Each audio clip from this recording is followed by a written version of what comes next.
Hello and welcome to the Supercast. I'm your host, Superintendent Anthony Godfrey. He will be running up warped walls, attempting notoriously difficult rope climbing, and racing through gravity-defying obstacle courses. On this episode of the Supercast, we head to the gym with Mountain Ridge High School senior Tyler Kurtzhals. Tyler is training to become the next American Ninja Warrior on the TV show, which premieres on Monday, June 6th. Find out what it takes to make it as an elite athlete in an extremely difficult and demanding sport. We are here at the Impact Ninja Gym with Tyler Kurtzhals talking about his American Ninja Warrior quest. Tyler, thanks for taking time with us. Yeah, thanks for having me. So you're a student at Mountain Ridge. Yep. What year are you? I'm a senior. So you're a senior at Mountain Ridge, and I know you've been an American Ninja Warrior fan for a long time. Tell me about when you started watching and what got you interested in this, and then I want to talk about what's ahead for you. So I got interested when I was 8 years old. I was just scrolling through the recorded list of TV shows on TV, and my mom had recorded this show called American Ninja Warrior, and it was just this super cool, giant playground to me at the time. I was like, as a kid, I would climb on just about anything you could think of, trees, hallways, heck, doors. I would climb on doors. Wow. And it just looked so much fun. It was like a giant playground for adults with extreme obstacles, and I was hooked from age 8 and started competing when I was about 14 years old. Now, we've been watching it as a family. My two boys really like it. We've watched it for years as well. And it is a lot of fun to watch and cheer for certain people. So can you describe a little bit more to those who may not have watched American Ninja Warrior, what it involves? So American Ninja Warrior is an obstacle course TV show. It starts with a qualifying round where they call about 500 participants to a certain city, and then they film 5 separate qualifiers. Out of each qualifier, the top 30 go to another city for the semifinals, and then out of each semifinal, the top 15 advance to the national finals in Las Vegas, where there are 4 obstacle courses, and if you complete all 4 stages, you can win $1 million. Who is your favorite American Ninja Warrior, would you say? I think one of my favorites is probably Daniel Gill. I remember Daniel. Yeah. He's got really long hair. He's a worship leader from Houston, Texas. He's just really inspiring because he's a man of the people. He's really close to his community. He was really uplifting. He's a super nice guy. And plus he's one heck of a ninja too. I mean, he scaled the mega wall, which is an 18-foot version of the warped wall. If you get it in one try, you get $10,000. And I'm going to be trying to follow in his footsteps later this year. I'm going to try to go for it if I get there. So let's talk some more about you as a fan before we talk about you as a competitor. Now, I seem to recall that you have attended some of the American Ninja Warrior competitions, maybe in Las Vegas, is that right? Yeah, I've been to Vegas to watch the filming 3 times, and I've been to one of the qualifying filmings once. Now, I have to ask this because as I watched it, I saw that there's a pretty small crowd at those events, or it seems that way. How did you get to be part of the crowd? Did you have to sleep out and camp out to get in line, or how did that work? There's this website, it's called On Camera Audiences, and they basically distribute tickets for all sorts of TV shows, like America's Got Talent, Wipeout, American Ninja Warrior. And basically, the tickets are pretty much free. If they're like first come, first serve, though. So you get a free ticket, but then you have to be there and show up and be one of the first people there in order to get something out of it.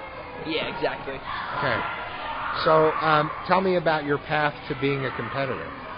So when I was younger, I didn't know exactly that there's actually a lot of like local leagues and stuff with ninja, like all across the nation. I had no idea. So the first comp I actually did was the junior TV show. So there's another TV show called American Ninja Warrior Junior, where it's 2 side-by-side courses, and kids are brought on ages 9 to 14, and they race. First one to the end wins.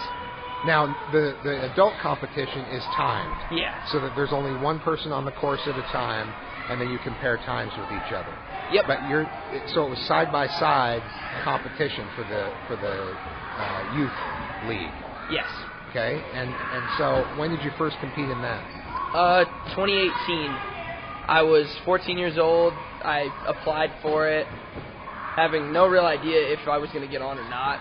And then probably April of that year, I found out I was going to get on it.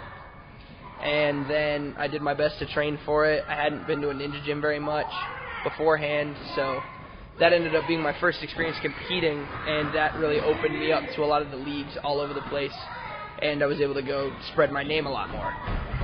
So where all have you competed? Just about everywhere you can think of, really. The furthest I think I've gone probably Florida or Connecticut. Okay, wow. I've gone all the way to the East Coast to compete. I've gone to probably all 4 corners of the country. And you have a competition coming up soon. Tell us about that. Yeah, I'm actually competing on Season 14 of American Ninja Warrior next week. Wow, that's amazing. That's really cool. So when will that air? Probably sometime in June. They haven't announced airing dates yet. Yeah. But it films all next week for qualifying, and then if I keep doing well, I'll keep advancing and going to more filmings to try to get further and further into the competition. So this isn't junior. This Nope. is just the straight-up competition. This is the big show. Wow, that's pretty amazing. Now, as I watched the show, there were some people who talked about camping out to try to get on. Is that kind of a like a wild card option that people have to get on? That's a different path from yours, right? Yeah. It used to be before COVID they would allow it, but it was called the walk-on line. Oh, okay. So people who didn't get accepted would wait up to like a full month in a line outside of the set, right? Just to get a shot to compete. Yeah. But you've built your name up, and you're able to just get on the show. Yeah. So the other way to get on the show is the application.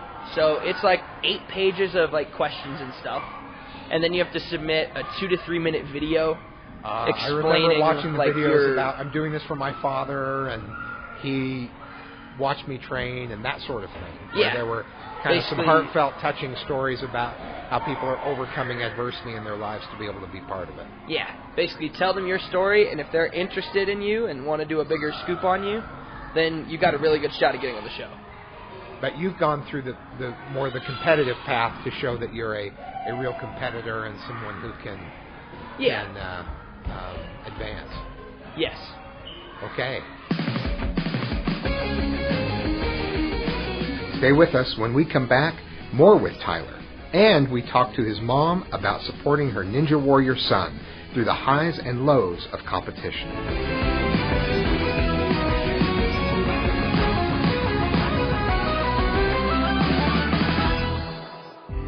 Do you simply love learning online? We can't wait to have you join the amazing teachers in our brand new Jordan Virtual Learning Academy. In Jordan Virtual Learning Academy schools, we offer innovative, fun, and flexible online learning with daily real-time instruction from teachers. Enrollment is currently open for all K-12 students in Utah. Start on the path to personalized virtual learning success now at connect.jordandistrict.org. That's connect.jordandistrict.org.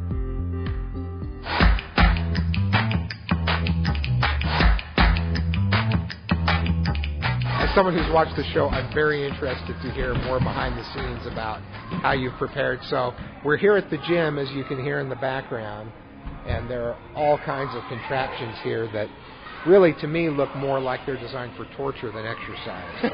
But fortunately for you, I suspect they look like fun. So can you show me some of the exercises that you've gone through to prepare? Yeah, sure. Let's describe what you're going to do, and then let's see. So typically the first round will have like 6 obstacles. 3 of them tend to be upper body, and then 3 of them are lower body. And it always ends with the warped wall, which is this big ramp here's the right warped here. wall. Tell me about your technique for the warped wall. So the best technique for the warped wall is to plan out your steps. Usually on the show they allow about 10 feet of warm-up before the wall, so like probably about to where I'm standing now. And usually when I get to the foot of the wall, I try to look up and find the bar on top. And then, because usually your body is going to follow wherever you're looking, so if I find the bar, my body's just going to go straight up. So the lesson here is you have to keep your eye on your goal.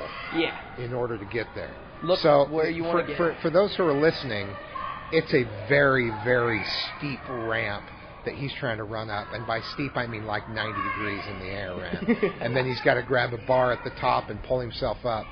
And how high is the wall? This one's 14 feet.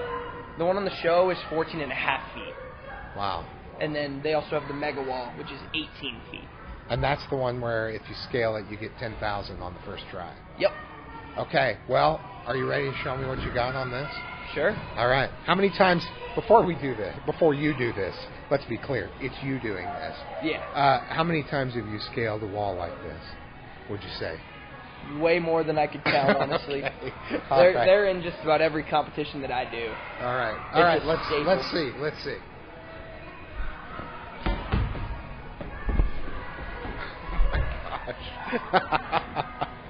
You just leapt up there. It's like nothing.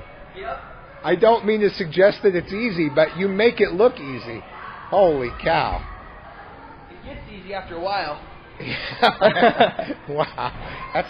That's a tough one because it takes some precision. Oh my heavens. Okay.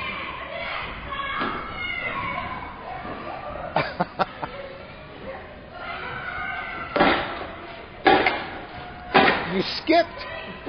You just went every other hook. That was quickly done. Oh my God. I really can't get over how fast you scaled up that. Thanks. That is something. So is this like in the competition? So this one's actually a little bit different than the competition. So on the show, the gaps between the rungs are a foot, 12 inches. And these gaps are 8 inches. That's why I was skipping them. So that's why you doubled up. But that's still farther than you're going to have to go in competition. We have another salmon ladder over there that's the right size. I see. Now, I just kind of can't get over how fast you can do that. What is your persona? What is your name, your character, or are you just you? What's your outfit? I mean, what's your look for the show? Mostly what I'm wearing right now is actually what I'm going to be competing in. I'll have different shoes on because these aren't really competition shoes. Yeah. But my nickname in Ninja is TK Ninja Tricks. It's basically for all the stupid tricks that I'll do at comps. Like, for example, in my last comp, I made a really good save on an obstacle, and I ran off the platform and did a flip. Oh, wow. So do kids at school know about this, and your friends know about this, I assume? And what do they think of your being an American Ninja Warrior? They think it's pretty cool. It's a really unique thing. There's not a lot of ninjas out here. And they think it's really cool to see someone just going after their dream at school. Because everyone I feel like a lot of people don't really follow their dream very much. They have a really big dream in their head and then kind of just set it aside for money or something they think will make them happy or something like that. So it feels really cool. It gives me a really good sense of power and makes me feel like I'm inspiring a community a lot. And most of the people at school think it's awesome. Well, I think it's fantastic, and I love that you have dedicated the time and effort that you have to making your dream come true. Tell me what kind of practice schedule you have. So right now, I train about 4 days a week usually for 2 hours per training session. Basically, each day is kind of separated to different disciplines in Ninja. Like one of the days is balance, another day is strict upper body, like holding a lock-off. A lock-off is where you hang with your arm bent. Yeah. Whether it's off of one arm or off of both arms. Or I'll do technique or just power, training certain moves, bigger throws. And usually I'll run them all in courses together. I'll compile all the obstacles together and run probably 10 obstacles in one course and just have fun. All right. Let's talk with your mom, Stacy, about what it's like to be a ninja mom. Tell me about your part of this journey. It requires a lot of dedication to travel. There's not a lot of competitions locally, so there's a lot more on the East Coast than there is out here. So we get a lot of frequent flyer miles. Yeah. We have to fly back and forth quite often. Initially, for him, there wasn't anybody to train him, so that was really hard because there was nobody that did it out here. There was actually no gyms when he started. so he kind of trained himself. But then finding places and getting him more access to things has been, one of those things we've had to do. Did you kind of know early on, this is going to take hold, this is what he's going to do? Yeah, he had some really natural skills at it, and as we started getting him into competitions and seeing what he did compared to people who had actually trained, we knew that he was actually really good at this. And I've never seen a kid at 12 years old who put their heart and soul into training and never quit. And that was something that he's just really dedicated to it. It's really impressive just talking to him. It's very clear how much he loves this and how much he has dedicated himself to it. Absolutely. Is it hard to watch as mom? Does it make you nervous? Or have you developed the same cool, collected demeanor that your son has?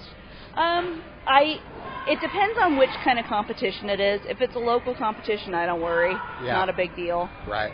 When he gets into some of the bigger ones that he does, I definitely get the nerves, and it's not about his ability. It's more of he wants this so bad, and he gets one shot.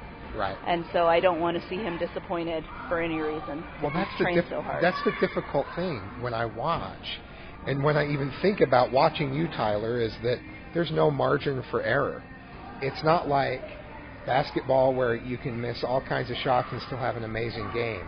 You miss, and it ends. One shot. Yeah. That's the name of the game. That's the name of the game. All right.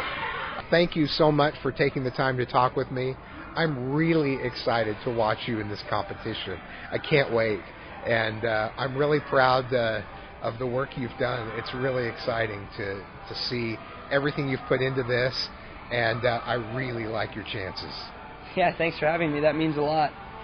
Stacy, thanks for letting us come and talk with you guys, and good luck on your part of the journey as well. Thanks. The mom nerves will be there, but it'll be okay. Oh, she's going to be louder than the whole audience and the entire crowd. I'll bet she will. She is the loudest fan ever. I love that. And now I'm remembering that there's a part kind of before and after where they say, here's mom watching, and they show, holding your hands like, oh my goodness, shaking and yelling, and so I look forward to watching that as well. You'll probably hear me all the way here in Utah. That's good. That's good. Thanks for joining us on another episode of the Supercast. Remember, education is the most important thing you will do today. We'll see you out there.